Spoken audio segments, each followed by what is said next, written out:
자, DB 하이텍, 예, 제가 6만원부터는 무조건 사셔야 한다는 얘기를 예, 들었었고요.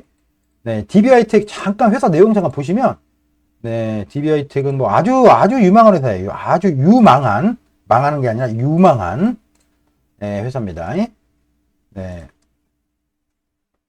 네. 그러니까 회사의 거의 매출의 뭐 거의 대부분이 예, 그 삼성, 미디어텍, 뭐 LX 세미콘 뭐 등등의 예, 이게 에이직 하는 회사예요. 에이직 주문형 반도체 회사예요. 주문형 반도체. 예, 그러니까 그 TSMC 같은 이제 아주 뭐 3나노, 7나노, 5나노 뭐 이런 형태의 아주 고난도 말고 예, 14나노 뭐 좀 이제 반도체를 보면 좀 이제 한물 간 거 예, 그런 제품들이 여전히 많이 쓰입니다. 예, 예를 들면 모든 제품이 다 첨단이고 소형하고 뭐 경량하고 이런 게 아니잖아요. 뭐 자동차에 들어가는 뭐 반도체일 수도 있고 예, 하여튼 그런 제품들을 주로 예, 생산하는 회사가 이제 DB 옛날에 이제 DB 반도체다가 지금은 DB 하이텍이죠. 근데 이 회사가 아시다시피 이 코로나 때 예, 이른바 이제 그러니까 반도체 쇼트 현상이 벌어지면서 그런 수혜를 받으면서 굉장히 많이 주가가 올랐어요. 길게 보면 이렇고요. 예, 그래서 근데 이제 지금도 이 회사가 성장세가 엄청나요, 여러분. 한번 볼까요, 한번? 매출 성장세 한번 보셔봐요. 예, 매출 성장세가 5년 전에 6,600억에서 작년 기준으로 현재 예, 작년 기준으로 얼마예요? 1조 6천억 원. 그러니까 그리고 이제 영업이익도 아주 굉장히 크게 올랐죠. 예, 크게 올랐죠. 예, 그러니까 거의 매출이 증가보다도 더 많은 영업이익을 작년에 거둬서 지금 뭐 아주 뭐 회사 내용은 작년에 벌어도 하여튼 작년하고 재작년 한 코로나 때 2, 3년간 벌어들인 영업이익만 1조가 넘어요. 예, 굉장히 지금 아주 회사 내용은 좋습니다. 예, 그럼에도 불구하고 PER4에 뭐 PBR 1.6밖에 안 되니까 굉장히 지금 밸류에이션이 낮아요. 예, 외국인도 들어와 있고 뭐 국민연금도 들어와 있고 다만 이제 한 가지 신경 쓰이는 게 뭐냐면 예, 1분기가 전년 대비해서 좀 꺾였어. 아시다시피 여러분 자동차 반도체도 그 쇼티지가 나가지고 자동차가 출고가 뭐 6개월, 12개월 지연되고 그래서 미국에서는 뭐 웃돈 주고 사고 이랬는데 지금 출고 지연 없죠. 그래서 아시다시피 이 이른바 에이직 시장도 에이직 시장도 주문형 반도체 시장도 예, 얘들도 지금 피크치는 조금 친 것 같아요. 근데 여전히 일감은 많아요.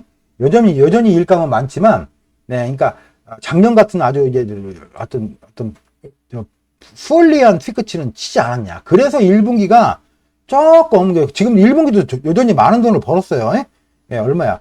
100만, 1000만, 억, 10억, 100억, 760억 뭐 3천억 매출에 760억 벌었으니까 지금도 많이 벌었는데 작년에 비해서는 좀 덜하죠. 작년에 비해서는.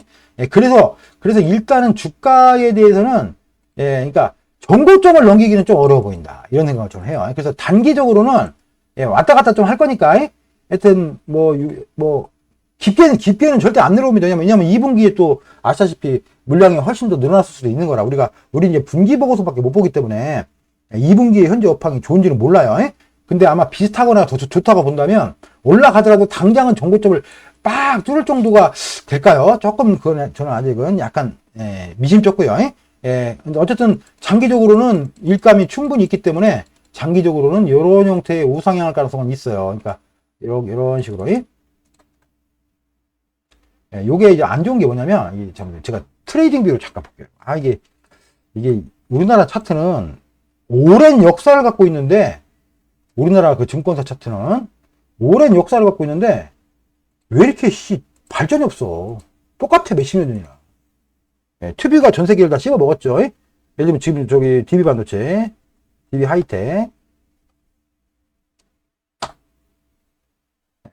이렇게 채널라인 같은 거 채널라인 하나 그리기 힘들어, 우리나라 차트는. 예, 보셔봐요. 제가 DB 하이텍을 보면. 그러면, 보셔봐. 그럼 딱 이 상태면, 채널을 그릴 때는 현재는 이렇게 그릴 수 있어요. 그러면 이렇게 그려봐요. 예, 바닥스.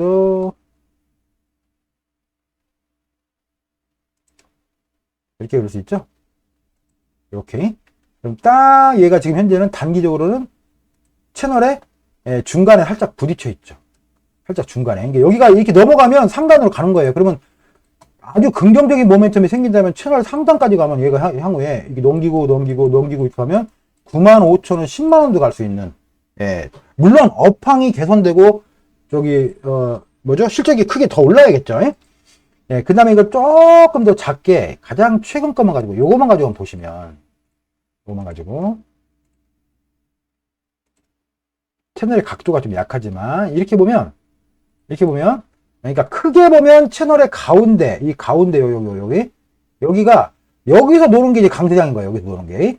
요 아래로 내려오면 약세장인 거고. 그러니까 지금 현재는 아직 얘가 본격적인 불리시가 아직은 아니죠. 예, 그죠? 다만 이렇게 보면 가운데가 지지가 되고 있는 거죠. 근데 결국 가운데가 웬만하면 안 깨진다고 보고 가운데 채널가. 왜냐하면 실적이 망가진 것도 아니기 때문에 뭐 밑으로 내려올 리가 없잖아요. 그러니까 요 채널의 가운데가 대충 보면 예, 한 62,500원 정도 돼요. 62,500원에서 요 아래로, 채널 아래로는, 예, 그냥 무조건 내려오면 받고, 내려오면 받아서, 혹시 내려오더라도 받고, 내려오더라도 받아서 나중에 상단까지 가는 형태로 보유해야 되는 게, 현재 이 종목에서의, 예, 우리가 이제 차트 분석과 여러 가지 펀더멘털 분석을 놓고 볼 때 가장 잘하는 모습이지 않을까 싶어요. 그러니까 제가 6만원대 추천했으니까, 6만원에 추천했으니까 지금 쫓아가는 건 좀 그렇고, 쫓아갔다 또 물리면 기분 나쁘잖아. 예, 그러니까 좀 기다려 보셔가지고 한 62,500원 아래로, 예, 62,500원 잡았는데 밑으로 2,000원 빠졌다 그러면 아씨 그지 같다 좀 짜증난다 이렇게 하면 안 돼요. 고마워라고 얘기해야 되는 거예요. 왜? 좋은 주식을 싸게 살 수 있게 해주니까. 예, 예를 들면 이런 거예요. 예, 이렇게 내려왔을 때 야 짜증난다가 아니라 고마워요. 야 이 주식을 이렇게 싸게 잡게 해줘. 예, 그런 관점으로 여러분 생각을 항상 하셔야 돼요. 네, DBI 텍 여러 가지로 여전히 업황이 호조기 때문에 좋다 이 말씀을 드릴게요.